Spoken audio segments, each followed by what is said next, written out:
Pour cette réalisation, on va utiliser du Duro. Évidemment, du Magic, du Milliput aurait très bien fait l'affaire. L'avantage avec le Duro, c'est qu'il va rester un petit peu souple. Donc bien mélanger. Ensuite, on va étaler ça comme une vulgaire pâte à tarte. Un petit peu de talc. Bon, sur la pâte de la plaque de Téflon, c'était pas vraiment nécessaire. Donc c'est pour ça, on enlève le surplus et on y va gaiement.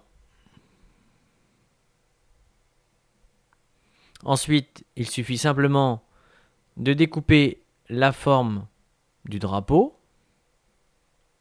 puis de faire des petits raccords de couture et de simuler avec la pointe de l'outil des renforts posés.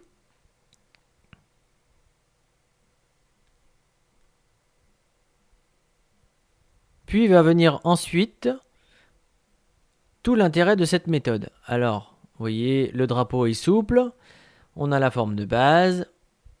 Eh bien, il suffit tout simplement de le piquer dans du polystyrène, dans le sens où il sera porté ensuite. Donc là, par exemple, si on veut qu'il vole au vent, eh bien, il suffira de le poser un petit peu dans le sens de la vision sur la figurine.